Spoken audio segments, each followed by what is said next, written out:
Are you working on the job site? Are you in an office working on a team? Are you a superintendent or a project manager? Well, today we're going to be talking about leading from wherever you are. Join us today for this week's episode of the Surging Forward podcast.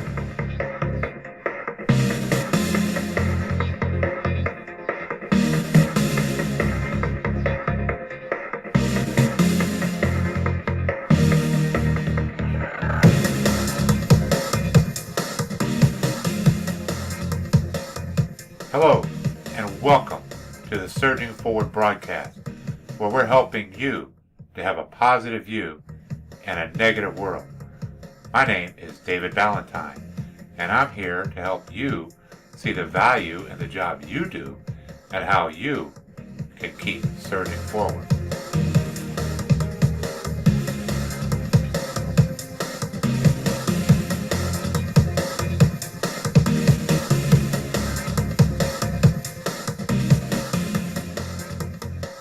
Hello, and welcome to the Surging Forward podcast.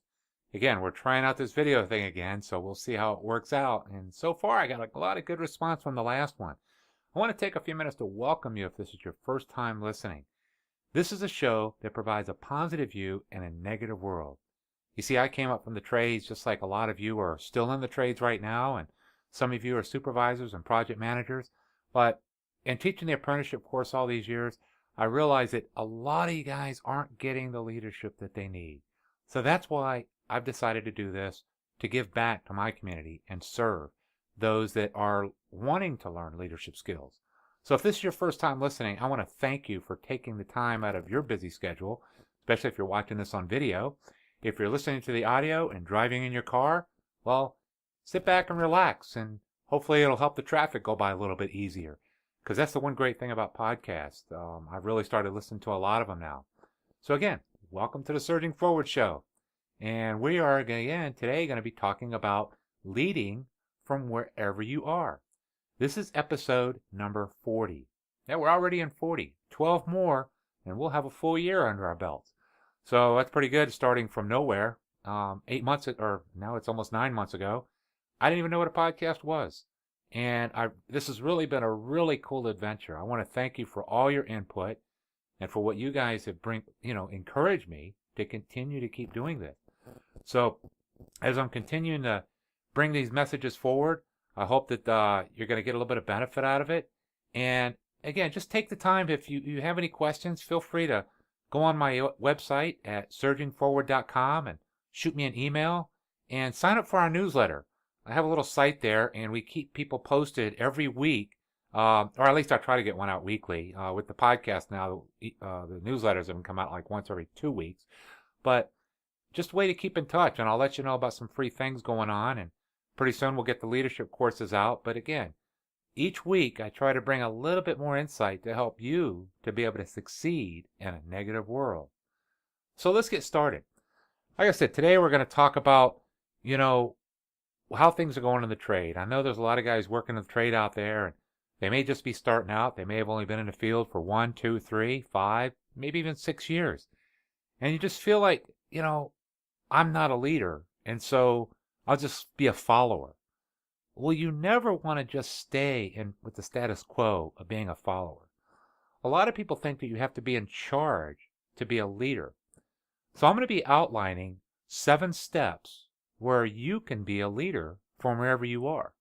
And we'll be talking about those in a few minutes.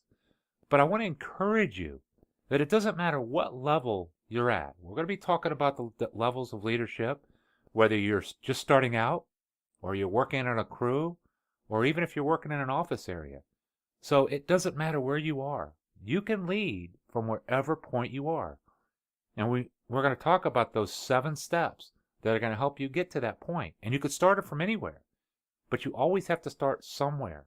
And you lead from the point where you are at that moment.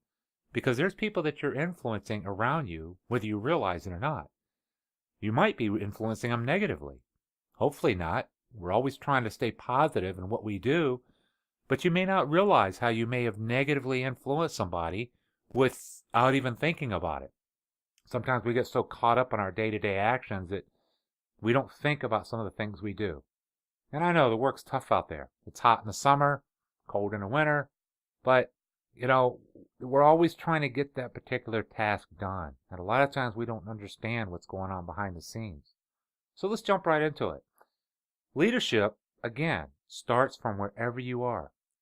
If you're just starting out, or if you're working on the crew, you can make a difference.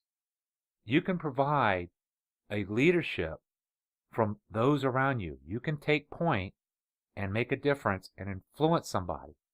So let's talk about the 7 steps. Number 1, you want to be a good listener. So many people try to push their way to the top by saying, I'm better than you, or, get the A personalities out there. You get 2 guys like that and they just want to go at it, And that's really not the way it works. We need to be out there and say, okay, you want to be able to listen and understand what the issue is.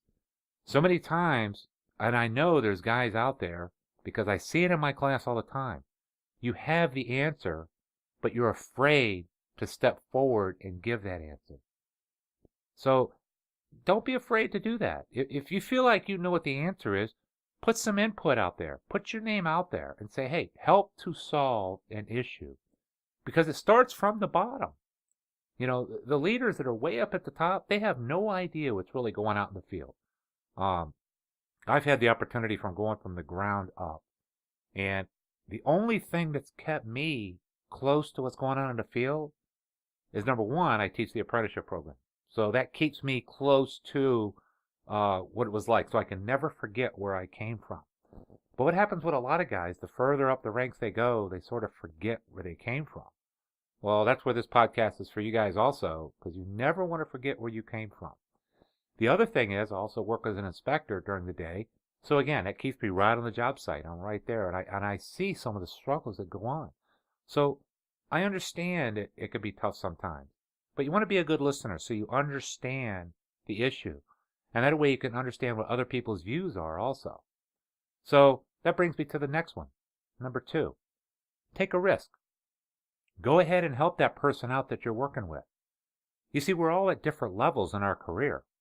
I mean, you got people out in the field that's been there for 6 months, 1 year, 2 years, 3 years, 5 years, 10 years, 15 years, 20 years. And then you get like me, been in there for 30 years. Never assume that somebody knows as much as you know. I have had first-year guys tell me something that I didn't know, which is really kind of cool. It's like, wow, because we're all learning together. So never be afraid to help that person out that's with you, especially if you've been in the field a little bit longer. Because remember what it's like when you first stepped into a new job, or you went to a new place, or even when you went on the job site for the first time. Everything is it's a mystery. You just don't know. So you don't even know the right questions to ask. Well, go ahead and help that guy out. You never know. He may be somebody that may help you get a job later on down the line. You see, that's how it works, my friends. You never know how influencing somebody else is going to help you years down the road. Okay? So that brings me to the next point. Number 3. If you see somebody struggling, encourage them.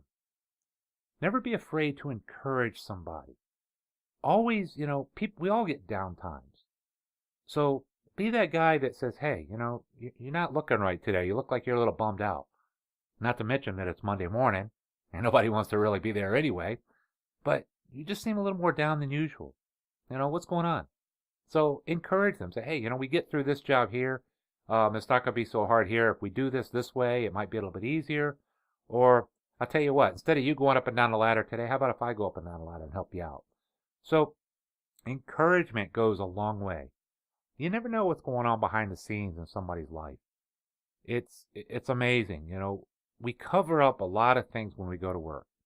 Somebody might be having issues. I have had a guy tell me the other day, he came in and he just looked a little bit down, and I asked him, and come to find out his grandfather just passed away. That's tough. And he wouldn't have told me, and it's not like I was prying and asking, and he didn't even have to tell me. But at that point, I just gave him a little bit of encouragement. Said, that's a tough situation. You don't have to have an answer. Encouraging somebody doesn't mean you have to have the answer for everything.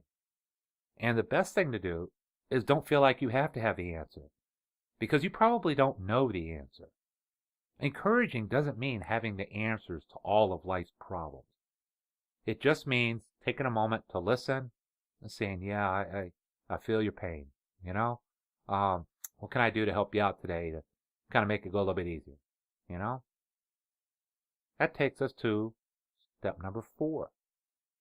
When you're doing steps 1, 2, and 3, you're starting to develop a team spirit. Developing that team spirit is going to help you be able to work as a team. No matter what level you're at, whether you're down at the bottom or you're at the top, none of us can do the jobs that we do by ourselves. I mean, yes, you might be running service calls and going out by yourself and answering calls. But I guarantee you there comes times when you have to work together, or you have to have a teammate out there, you have a helper, or you have someone else out there crawling around and working with you. And, we want to have a team spirit. And even if you're working by yourself all the time, there's still a team spirit in the main part of the office, in the main area. And you want to keep that team spirit because you never know when you might need their help. And then when they need your help, always want to be there. You want to make sure that you make them look good. The whole idea of being a team is making others look good. It's not about making me look good. Because if I make me look good, I could tear apart the whole team. It's just like in a football game. If I'm the one that is the superstar and always want to catch the passes, and I just aggravate everybody else, well, nobody's going to block for me. And if they don't block for me, it doesn't matter how many times I catch the ball, I'm not going to go anywhere. So again, it's a team spirit. We're all working together. No matter what company you work with, even if you're working on your own, it's a team spirit because you want to develop that with your customers also. These same attributes can be used for dealing with your customers and your clients. Okay. Number 5, show the respect that's due to those above you, even if you don't like them. All right, there is no rule that says I have to like all those that are working above me in authority.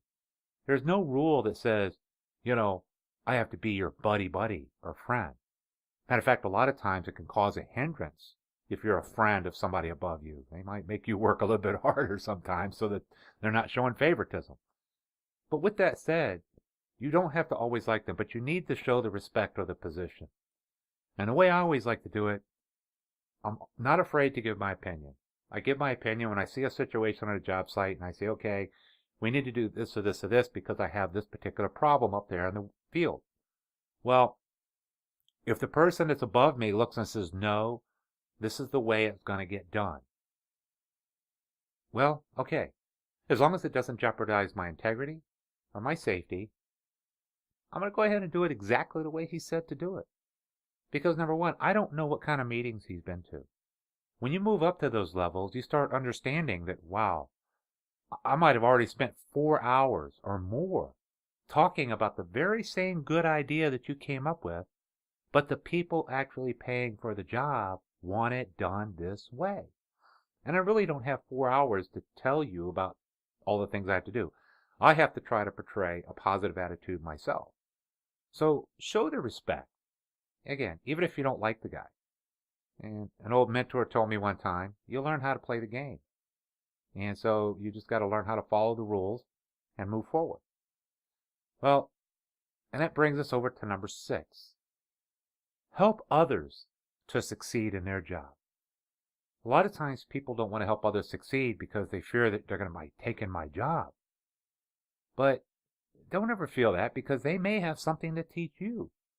When you help somebody else succeed, there's a sense of pride there. And it's like, wow, right away, when you praise somebody else, you automatically lift them up to a point where they have a respect for you beyond no other because praise has sort of gone out the window right now. All we do today, and I see it all the time on the job site, as soon as something goes on, boom, we want to blame somebody else.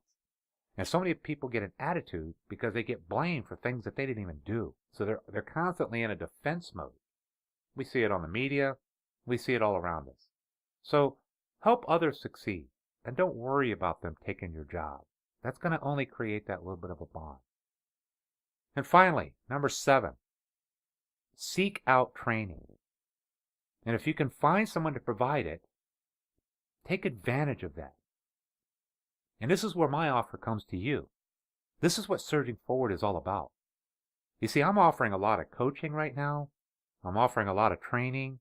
And a lot of stuff right now is free if you just drop me a line. And of course, I keep it, confidential. I don't go talking about everything. And there's a lot of guys that are already emailing me with their information. And I talk to them freely. But take advantage of that because right now it's free. And I'm not charging for any of it. But as my time gets tighter and tighter and tighter, I'm probably going to start charging for some of those services. And it won't be an enormous fee, but it's going to have to be something to compensate me for being away from home so much. Because otherwise my wife will start charging me. So, but no, seek out training. And it's not always about the cost, my friends. You're going to get what you pay for on things. Now, I do have my code update courses that I have, and now I've even expanded to where I have the contractors prep courses. I have exam prep courses to help you, excel in your exams for HVAC, plumbing, electrical, and the courses are available out there for you.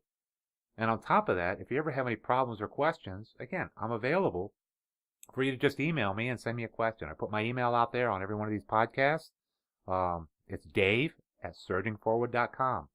And I'll probably announce it again at the end. And it's also going to be on the show notes. But take advantage of it. Always be seeking more training. You never, ever, ever learn everything you need to do. Once you become satisfied, I was listening to another podcast today from a guy that says, talking about, getting out of the grind. And it was a new podcast I just started listening to. He's just starting it out. But he said something very interesting. And it was pretty cool. And if you're not moving forward, or maybe it was another podcast. But anyhow, I listen to quite a few of them now. But if you're not moving forward, you're becoming stagnant. So the whole idea is when you're training, you're learning something new. You really need to be trying to learn something new at least once a week. All right? If you can't do it once a week, no less than once a month. You should always be learning something new. If you go for 1 month without learning something new, whether it was online, it was on a Google, it was on an online course, or if it was some kind of training that your company sent you, you're going to just become stagnant. So always seek out the training. So again, take advantage of me a little bit if you want. Just, I'm here to help you out. If I can't help you, I'll tell you. I'm always very honest with people. So again, if we do these few things, you're going to get respect among your peers and also those in charge above you. Now, let's talk about this for a minute. If you're a foreman or a lead manager or a lead man or whatever it is, I like to call this the meat that's between the bread. You're kind of like middle management. Okay? You're in a position where you have to deal with running the job. You have those in charge of you that are, telling you to do things that really don't understand what's going on the job. And this position really requires that you really step up to be a leader. And you may feel like you're getting hit from all ends because you're getting it from the guys below you that don't know how to do certain things. You're getting it from the top. And sometimes it's really tough. Well, the main thing you want to focus on in this particular level of your career is the job or the task that you need to complete. That's what needs to be your main focus of what you're working on. So, if you start looking at the whole job or you look at everything out, sometimes you may have to stay 3 or 4 months ahead of the job because you want to be looking ahead a little bit. But you can't always look at the whole thing. You want to take it little pieces at a time and concentrate on the task that's at hand. Second, you want to go ahead and continue to keep applying steps 1 through 7, as we talked about before. And as I talk about those again, you want to be a good listener. You want to take a risk and help the person out that's working around you or below you. You want to encourage those that are struggling. You want to develop that team spirit. You want to show respect to those above you, even if you don't like them. You want to help others succeed. And don't worry about them taking your job as a foreman because all you might do is move up. And again, all else, you want to seek out the training. You definitely need to keep seeking out training. And again, I'm working with a friend of mine right now who's in a foreman position and he's kind of struggling with some things. So he calls me up every so often when he gets into a jam. I actually told him, I said, if you want to vent, don't vent on your guys out there in the field. Give me a call before you lose it out in the field. That way we can kind of talk about it, see where it's at. Well, we're going to have those tough times when things don't go right. And believe me, they will come. Trust me, if you haven't seen them yet, they're going to come. And they're probably going to come at your worst time. And it's not always going to be just when you're thinking about it. So again, you're going to have to remind yourself, what is the task that needs to be done? Need to truthfully and very, humbly evaluate what the issue is. Don't try to pin the blame on somebody. You don't want to be quick to judge. You don't want to just say, oh man, you're just a jerk and you did this and this. Entertain suggestions from the team or crew that was working on it. This is going to show them that you see a value in them. Don't just try to pop in with your solution. Have them give solutions, because that's what helps build the team spirit. Now, again, you may not like any of their solutions, and you might have a better idea. That's great. Go ahead and, give that idea out there and say, hey, let's try to do it this way instead. The next thing you want to know is you want to keep a handle on tearing anybody down. You see, deep down, everyone wants to be needed. They all want to do a good job. So this is where you can help bring others' self-esteem up to a higher level. It's up to you as this second-tier leader to make sure that you're doing that for your team. So once you find the solution, go ahead and proceed to correct the issue, whatever the case may be. You can find out why it happened later. And if it was a cause of a certain person, then you address it with them. I would suggest you also do it in private.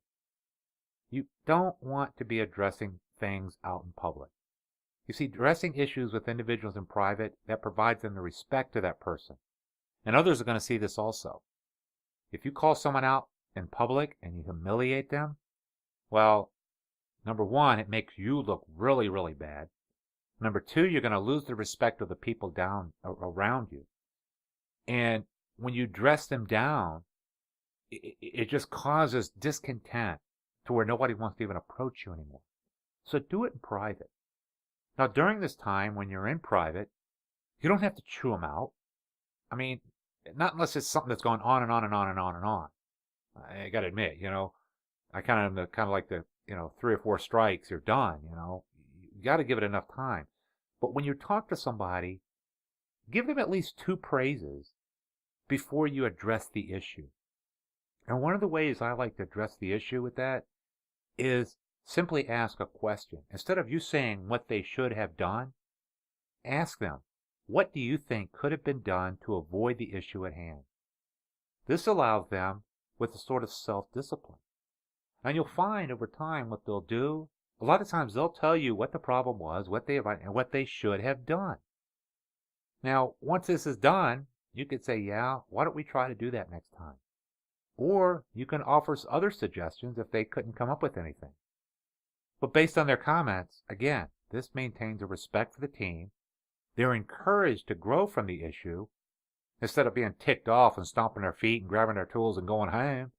And then they bring the rest of the team down with them with a bad attitude. Because when they come back, they're going to be singing your praises about how great you are, right? Wrong. They're going to be tearing you down. And even the guys that you won over that like you, they're going to be caught between, oh, wow, I saw what happened. He really dressed that guy down in public. So don't put yourself in that position. Try to keep the positive attitude. Now, if you're a supervisor, project manager, district manager, or even upper management, you're more likely to be in charge of multiple jobs where your time is just stretched between many tasks and all kind of different areas or locations. The first thing you want to do is follow steps 1 through 7 again. And they are definitely worth going over. You want to make sure that you're a good listener. You want to go ahead and help the person that's working directly under you. You want to encourage that foreman or that lead man who's directly under you. Encourage them if they're struggling. Help them develop a team spirit. And again, you probably have a boss too, and it's telling you things that you don't like. Show them the respect that's needed. Help those around you succeed, even if they're working on other jobs. Don't worry about them taking your jobs because they're probably overloaded just as much as you are. So all of us have something to teach each other. And again, last but not least, continue to seek out the training. If you notice, training has never gone away from this, okay? Now, you want to listen to the other concerns and issues that those in your middle management have on the different jobs. You see, they're at the forefront, and they may just have the answers to a problem before it even happens. So when they come to you with a problem, just don't shove it under the carpet. Make sure you take a time to listen, because you may prevent a catastrophe, and it may save your budget. Because again, when there's a problem out in the field, it's not a matter of if it will come about. It's a matter of when, because it will. So make sure you're listening to your middle management there, those right below you. When you have issues, follow the same steps as before for the middle management. Don't dress them out in public.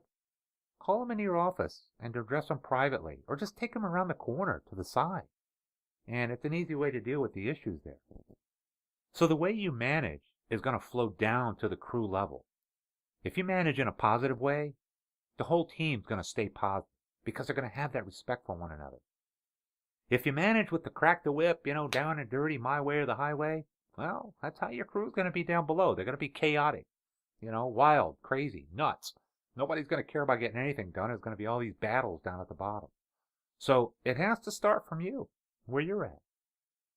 Now, in closing, there's always going to be those that are just plain troublemakers. They may be part of the crew. They may be part of one other team. If the situation continues, it may be time for you to talk to them and say, hey, you know what? You're not a good fit. And you need to provide them with the opportunity to move on if they can't change. In other words, if you don't change, I'm going to have to let you go. It's not that I want to let you go, but obviously you don't want to be here. If the trouble's from middle or upper management, you can still maintain a positive view for all those around you and all those under you. Don't let the negativism trickle down so it will destroy you and your team. You see, other people are going to see that you're doing a good job. And if they don't, well, sometimes it takes time, but if you're producing, most people are going to see those changes. But even if they don't, and you get caught up in, it's just a bad management deal, well, guess what? Nobody's making any changes. You may have to decide it's not a fit for you. And you may have to look for better opportunities and move on. Because there are some companies out there that are just, knock out, drag out, and this is the way it is. But those kind of companies aren't going to survive too much longer. Because people don't like to tolerate that anymore. Because, again, we all want to make a difference. You want to have an opportunity to be able to excel yourself. And if you're not getting the training, again, at least once a month, seek it out yourself. But it's out there. I've just offered you mine for free. So feel free to ask me. Now, if you want to get, some advice on things, I'm not going to tell you what to do. Again, I'm doing the same thing, asking questions. But you don't want to keep yourself in a negative situation. So in closing, I want to say thanks again for listening.